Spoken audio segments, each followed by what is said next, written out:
Bismillahirrahmanirrahim.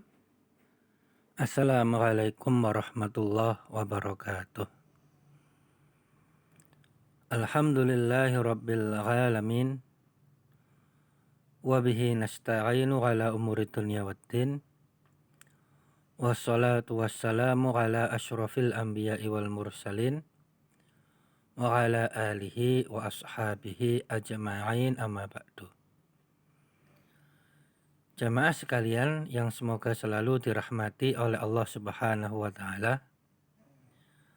Alhamdulillah pada kesempatan kali ini bisa kita lanjutkan belajar kita bahasa Arab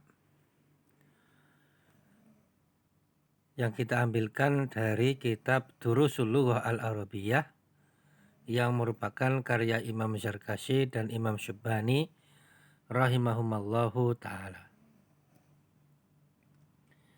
Kita masih pada pelajaran yang keempat. Kalau pada kitab saya ini halaman yang ke-10. Jadi halaman kedua dari pelajaran keempat. Nah, di sini kita akan mencoba untuk mengolah pertanyaan-pertanyaan untuk memahami konteks dari pertanyaan-pertanyaan yang ada, karena pertanyaan itu bentuknya banyak, berbeda-beda, maka jawabannya juga berbeda-beda tergantung dengan apa yang ditanyakan.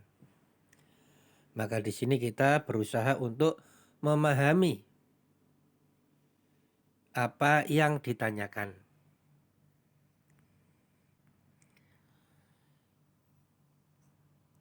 Jadi pada halaman ini nanti pertanyaannya dikaitkan dengan kata huna dan hunaka.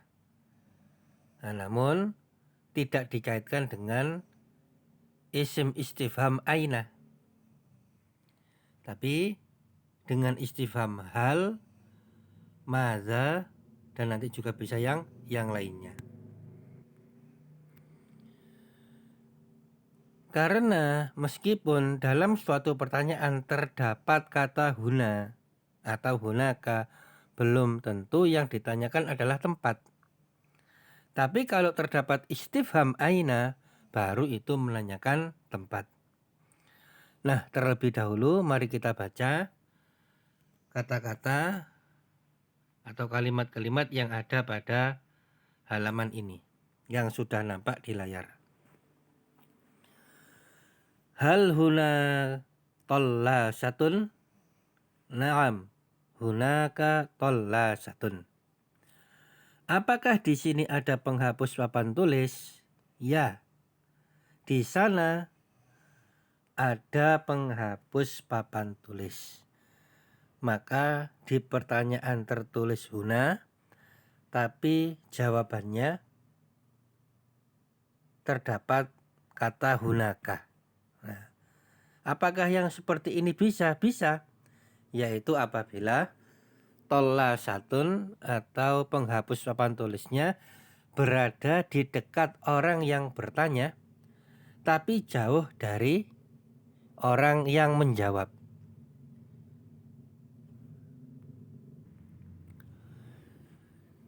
Jadi misalkan yang bertanya ada di Gresik, bertanya dengan telepon kepada orang yang ada di Surabaya. Nah, dia bertanya kepada orang yang ada di Surabaya. Dia berkata, apakah di sini ada penghapus papan tulis? Maka yang di Surabaya mengatakan, ya, di sana ada penghapus papan tulis. Ya, mungkin sebelumnya sudah diletakkan oleh orang yang menjawab.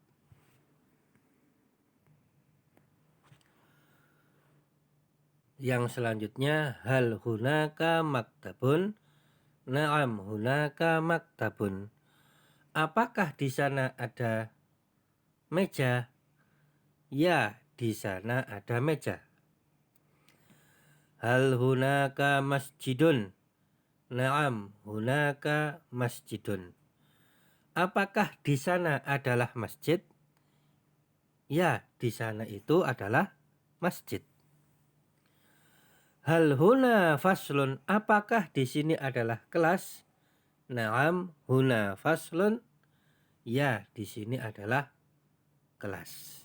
Nah, jadi kalau pertanyaannya itu diawali dengan hal, maka jawabannya satu di antara dua, yaitu antara na'am atau la, antara iya dan tidak. Yang mana nanti yang jawabannya tidak nanti disebutkan pada pertanyaan selanjutnya di bawah. Nah, kita baca dulu pertanyaan dengan menggunakan madza. Di situ tertulis madza huna. Di sini ya, ada apa di sini? Atau di sini ada apa kalau bahasa kita? Hunaka sabburatun wa kursiyun. Di sana ada papan tulis dan ada kursi. Nah, di situ ada huruf ataf yang dulu pernah kita pelajari, yaitu kalau kita ingin menyebutkan dua jawaban, maka tinggal diberi wawu. Adapun hunakanya cukup sekali saja. Selanjutnya, madza hunaka, apa yang ada di sana? Huna kurrosatun wa kitabun wa titik titik titik titik. Apa yang ada di sana?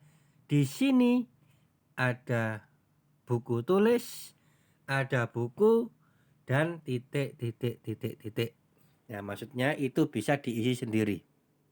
Jadi huruf ataf ini meskipun kalau diterjemahkan ke bahasa kita artinya adalah dan, tapi dia bisa lebih dari satu.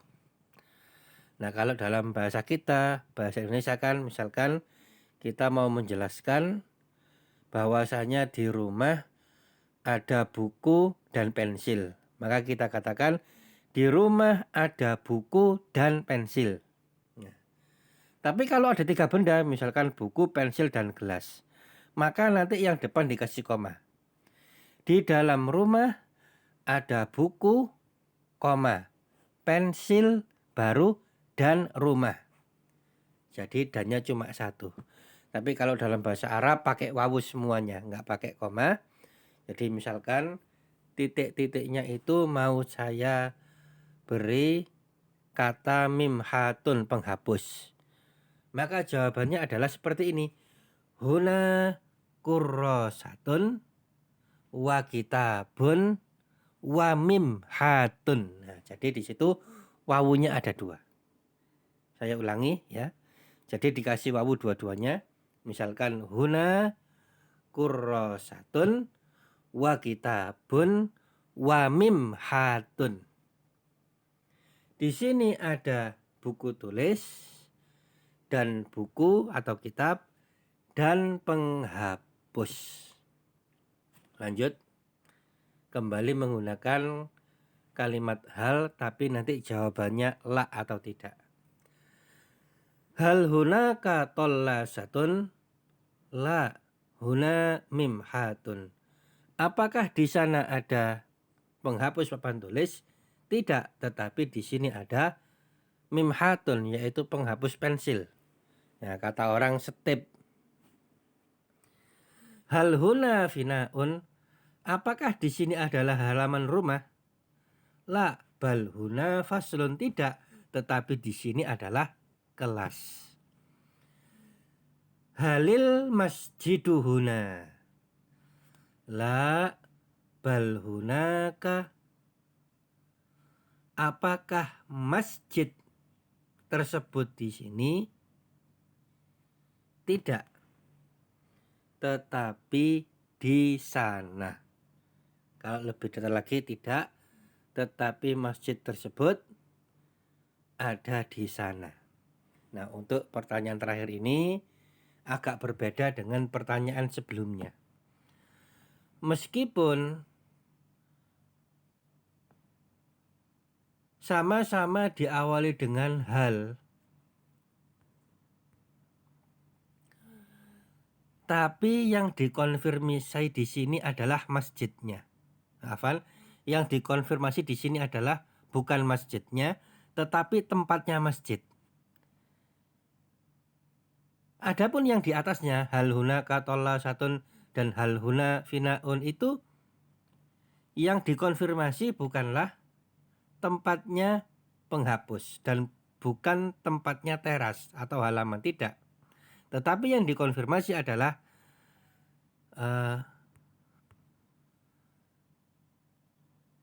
yang ingin dikonfirmasi adalah penghapusnya atau halamannya, apakah itu di sini.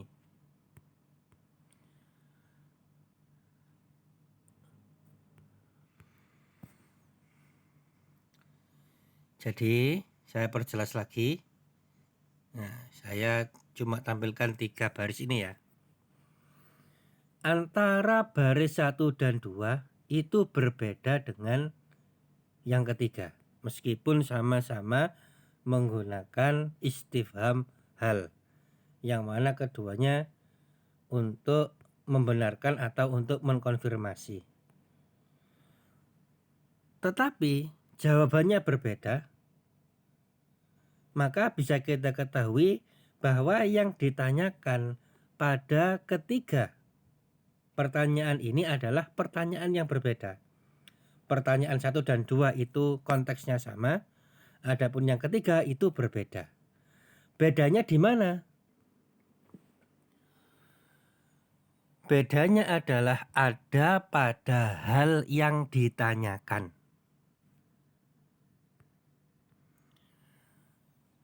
Kalau baris 1 dan 2 yang ditanyakan atau yang dikonfirmasi itu bendanya.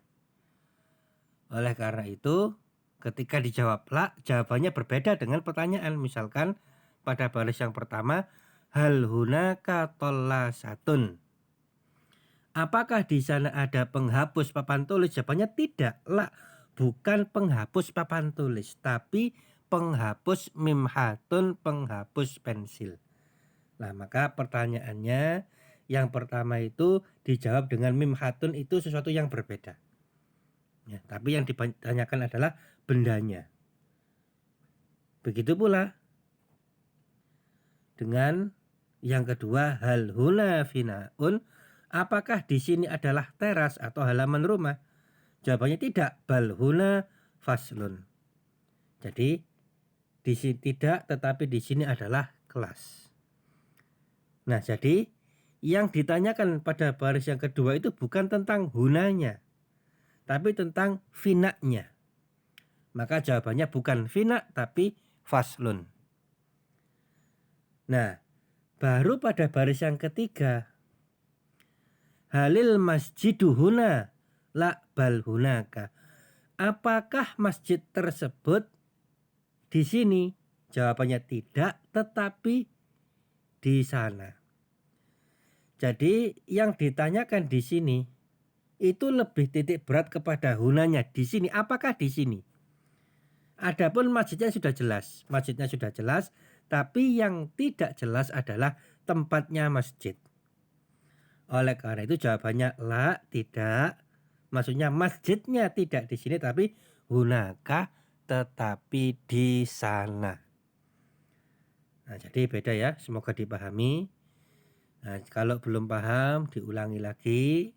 Ya pelan-pelan mawon, insya Allah lama-lama nanti akan paham dengan sendirinya, insya Allah dengan izin Allah Subhanahu wa Ta'ala.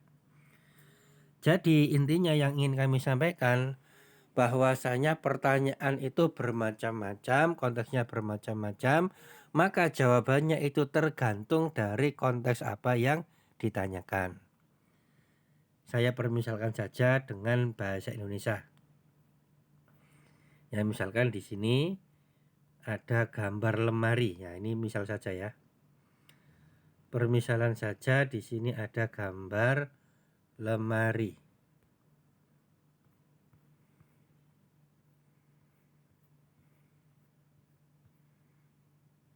Ya. Nah, dari lemari yang ada di hadapan kita itu nanti bisa muncul banyak pertanyaan yang berbeda-beda. Contoh saja, dari lemari yang ada di depan kita itu nanti bisa muncul berbagai pertanyaan. Contohnya, ya ini kita mencoba memahami dari sisi bahasa kita, bahasa Indonesia. Misalkan kita tanya, apa ini? Jawabannya adalah lemari. Kalau pertanyaannya, apakah ini lemari? Ya, ini adalah lemari. Kedua-duanya pertanyaan, namun yang ditanyakan berbeda, maka jawabannya pun berbeda. Coba pertanyaan yang lain, di manakah lemari tersebut? Jawabannya, lemari tersebut ada di sini. Pertanyaan selanjutnya, ada apa di sini? Di sini ada lemari. Pertanyaan selanjutnya, apakah di sini ada lemari? Jawabannya, ya, di sini ada lemari. Nah, kemudian pertanyaan yang terakhir, misalkan, apakah lemari tersebut ada di sini? Jawabannya, ya, lemari tersebut ada di sini. Nah, jadi dari satu gambar saja itu bisa muncul minimal 6 pertanyaan. Dan ini kalau dikembangkan bisa nambah lagi.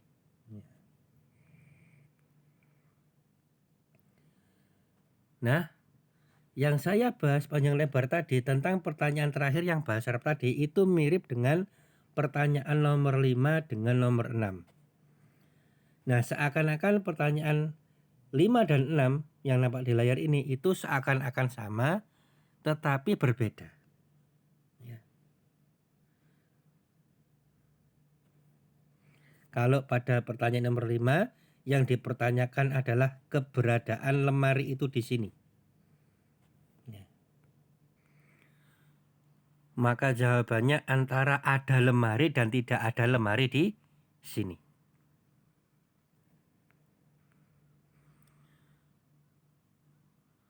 Adapun pertanyaan nomor 6 mempertanyakan lokasinya lemari. Maka jawabannya tinggal dijawab iya di sini atau tidak. Kalau tidak berarti di sana. Nah, seperti itu. Oke, semoga dipahami. Pelan-pelan mawon, semoga Allah Subhanahu wa taala memudahkan kita untuk memahami materi ini. Nah, kemudian kita lanjutkan dengan tamrin. Tamrin yang ada pada halaman 11. Ya. Tamrin ini nanti dikejarkan untuk tugas yang ketiga sebagai evaluasi dan dikumpulkan kepada admin. Maka secara terperinci tugas halakoh 17 kali ini ada 3. Yang pertama, tulislah kalimat-kalimat yang dimaksud di atas, tulis dengan jelas, lengkap dengan harokat dan tanda bacanya. Jadi yang ada pada halaman 10 ini semuanya ditulis ya. Harap ditulis dengan jelas. Tulisannya tidak harus rapi, tidak harus indah, yang penting jelas terbaca. Ya. Nggak harus bagus-bagus amat, pakai seni nggak harus, pokoknya jelas bisa terbaca. Tugas yang kedua, kalimat-kalimat tadi itu dibaca, baca dengan jelas, baca dengan tepat dan perhatikan panjang pendeknya. Untuk tugas kedua ini baca Arabnya saja agar lebih fokus. Dan untuk tugas ketiga ini adalah evaluasi yang dikumpulkan kepada admin nanti. Ya. Kalau 1-2 tugas 1-2 dikumpulkan di grup, tugas 3 dikumpulkan di admin seperti biasanya. Nah, bagaimana cara mengerjakan tugas 3 ini? Yaitu mengerjakan tamrin 4 ya. Tugas 3 mengerjakan tamrin 4. Nah, di situ pada halaman 11 kalau buku saya, kalau buku jenengan mungkin beda halaman, terdapat perintah soal imla'il faragha bikalimatin munasabatin. Apa artinya? Imla. Ya, imla itu dari kata mala'a yamla'u. Mala'a. Jadi ini adalah kata kerja ya.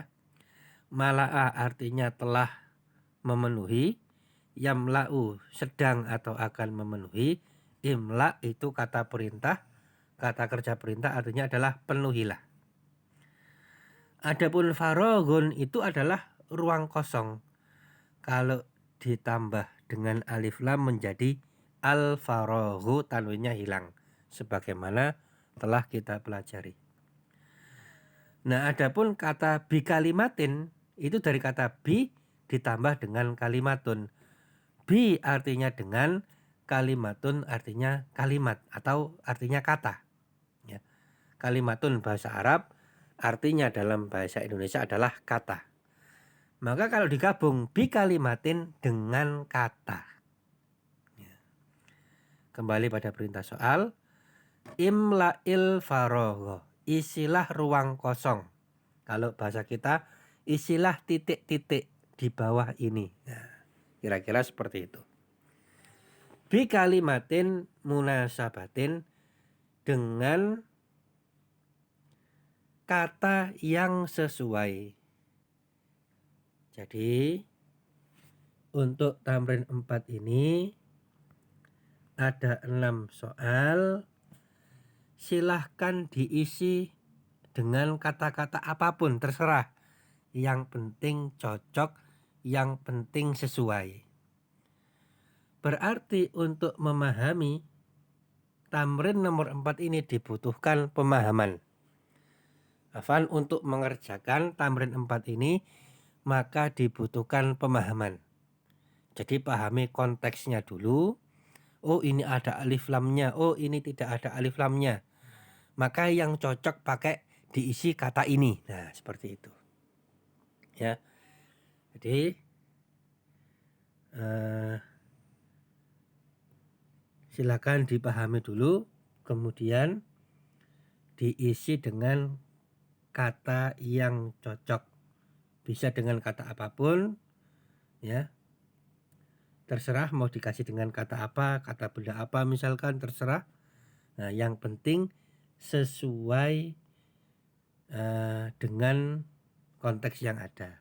Jadi kalau seumpama sudah selesai dikerjakan, maka kalimatnya bisa dipahami. Nah, misalkan nomor 1, al madrasah titik-titik di siapa, wal masjidu titik-titik di siapa. Nah, ketika sudah diisi, dibaca dari awal sampai akhir nomor 1, oh maknanya jelas. Nah, itu berarti betul. Nah, kalau bahasa kita harus nyambung. Nah, jangan sampai jawabannya enggak nyambung, maka memerlukan pemahaman dalam bahasa Arab sebagaimana telah kita pelajari.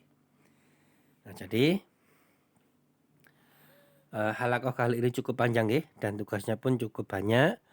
Maka semoga Allah Subhanahu wa taala memudahkan kita untuk mengerjakan tugas pada halaqah kali ini, dan semoga Allah Subhanahu wa taala memberikan kita istiqomah, niat yang ikhlas, dan ilmu yang bermanfaat. Demikian yang dapat disampaikan, dan apabila ada yang ditanyakan, disampaikan, silahkan ditanyakan pada grup yang ada. Kita tutup. Subhanaka Allahumma wa bihamdika asyhadu an la ilaha illa anta astaghfiruka wa atubu ilaih.